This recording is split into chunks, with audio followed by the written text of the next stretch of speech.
Okay, so you're about to embark on this new and wonderful journey of taking a camera to a wedding. I'm Sam, a UK and destination wedding photographer, and I've been shooting weddings internationally now for 10 years.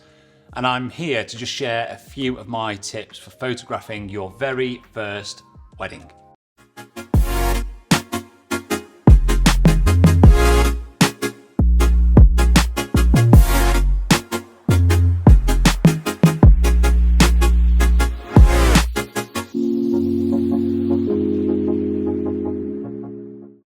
Welcome to my channel, guys. Great to have you here. If you're new and you like the content we're producing, please give us a quick thumbs up and subscribe. It just really helps us grow, and in turn, I'll only bring more content and value to the channel. Okay, so if you've never come across my work before, I'm based in the UK, but I've had the pleasure of shooting weddings all over Europe, from Italy to France, Spain, Ibiza, and even further afield with the Philippines and Antigua, to name just a few. I've also been an educator for the past 6 years, helping over 600 photographers and counting either break into the industry or just improve their current setup and business portfolio. And even though this channel is only in the early days, I think we're on video 10 at the moment, one of the very common questions I'm getting via socials is, I'm shooting my first wedding soon, can you give me some tips? So here we are, a few ideas and thoughts on what you can do to make the most out of that first experience. Now, these are just a few of my personal thoughts on how you can put yourself in the best possible position to capture a wedding day. Some may be really obvious, some not so much.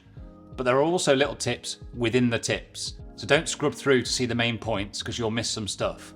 And then just let me know in the comments below what you found to be the most valuable.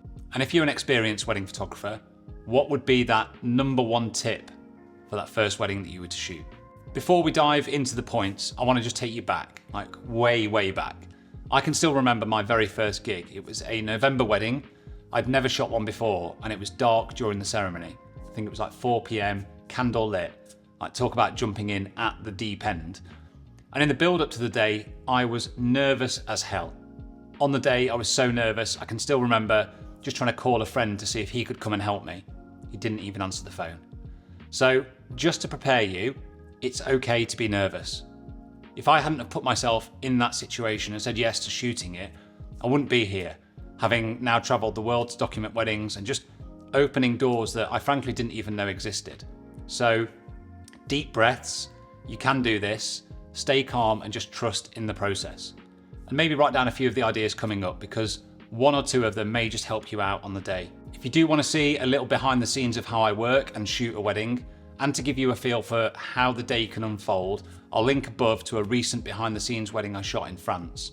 Go and check that one out afterwards. First and foremost, I think it's super vital to just outline the minimum requirements I'd expect from you as a photographer before shooting a wedding. You should understand the mechanics of exposing a frame, the exposure triangle, and you should feel comfortable working through that exposure. If you don't, I would just strongly advise that you spend more time getting to grips with the process. Weddings are high pressure and you're going to be tested.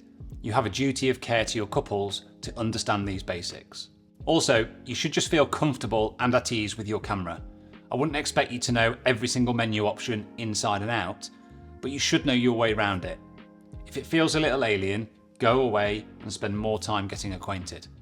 Passion projects, shooting friends and family, anything that will just build up that muscle memory so that you know how to adjust ISO quickly, or which wheel is the aperture, which one is shutter speed, etc. Finally, people. You aren't photographing stationary objects in a studio here. These are moving subjects in changing light, and you need to feel a certain level of comfort being around and shooting people. Again, you can develop this by photographing family and friends for free, because if you're not comfortable with that setup, you will be a rabbit in the headlights when faced with photographing people and complete strangers at a wedding. Okay, so now you know how to use a camera, you're comfortable with settings and exposing a frame, and you have some experience of photographing people. Let's get stuck into these top 6 points and the points within the points. First up, point number 1, do your prep. So before we even get to the wedding day, I can't stress how vital it is to just understand what you need in order to operate. What's the saying? Failing to prepare is preparing to fail, right? Well, that couldn't be more true here.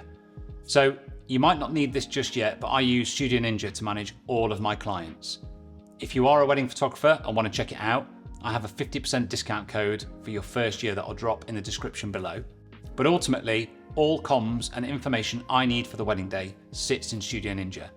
And they have an app version, so again, on the wedding day, I have access to that information through my phone. I still print a copy out, but it's super handy as a backup. In terms of the actual prep you need to do, the main aim here is to get an understanding of how the day is going to run, timings, locations, etc. And I ask for this a month or so out from the wedding.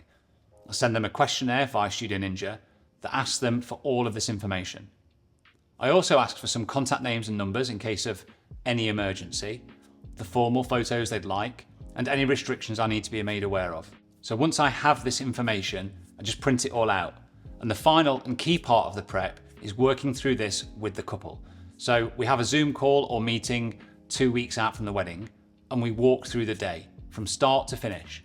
And I write down all of the timings, where I'm going to be at certain points. For example, I'll be with the bride and bridesmaids from say 10 to 11, 30 minutes travel time to get to the groomsmen. So then 11:30 to 12:15 I'm with the guys, then back to the bride for 12:45, etc. All written down on that sheet of paper.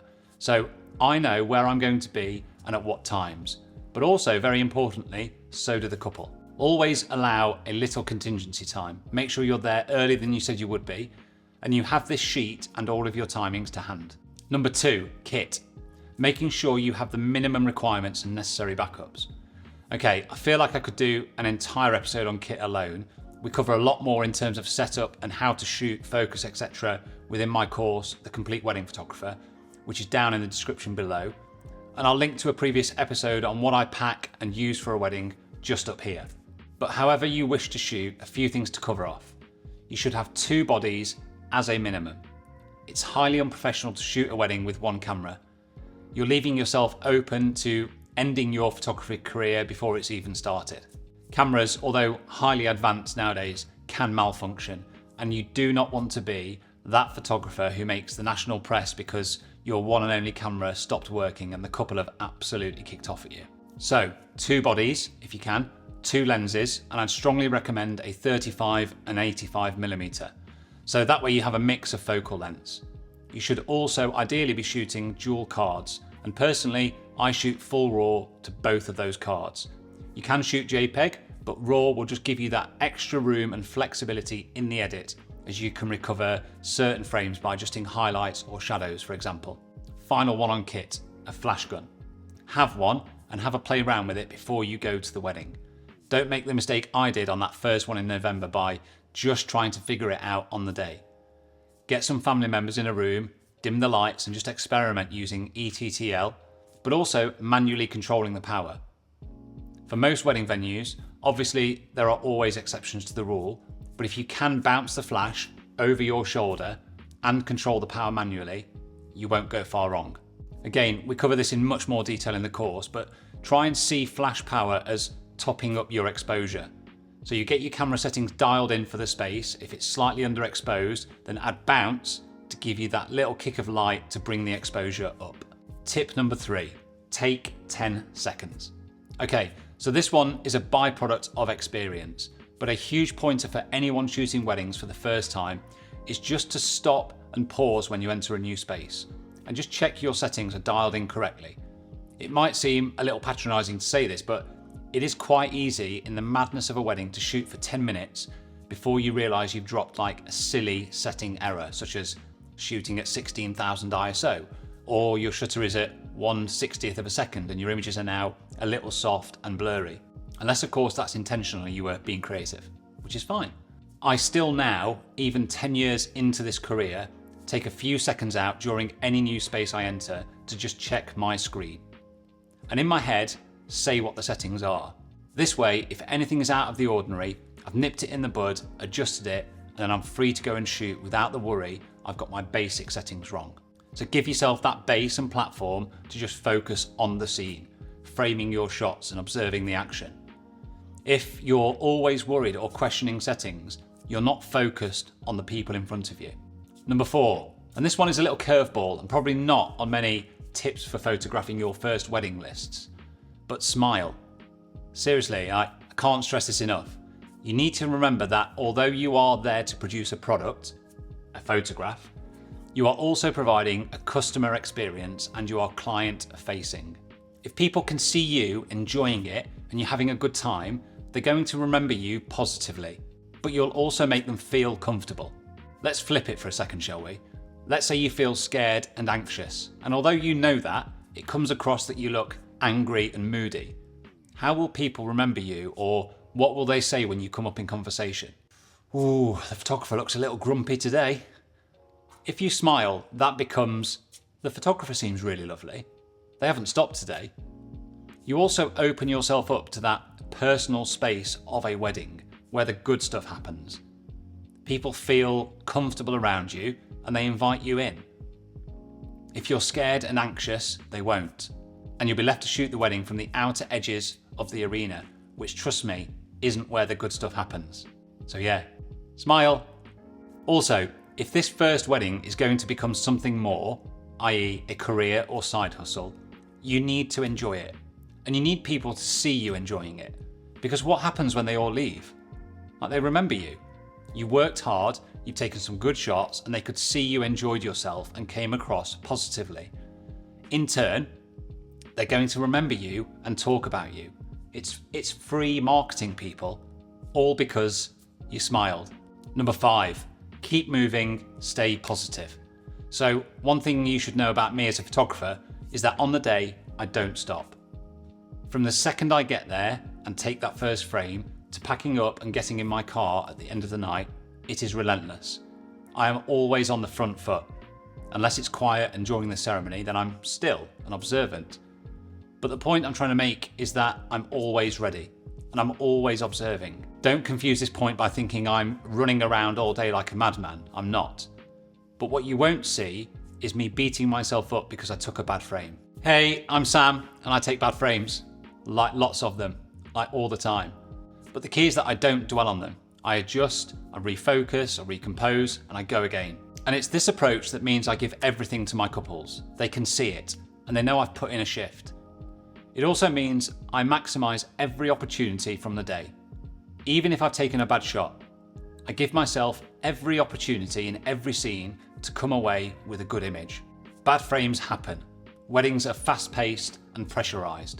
I'd fully expect you to take bad frames, but I don't expect you to spend 15 minutes cursing yourself after chimping the screen and thinking you just messed up a shot, because you've now just lost 15 minutes of other opportunities. The quicker you can move on and refocus, the better. You don't get to redo a wedding day. You need to make sure you can come back and say to yourself, I literally couldn't have worked any harder today. If your couple can see you've worked hard and you've enjoyed yourself, they're also far, far less likely to find any fault in your work or with missed moments. If during the day they were like, where's the photographer gone?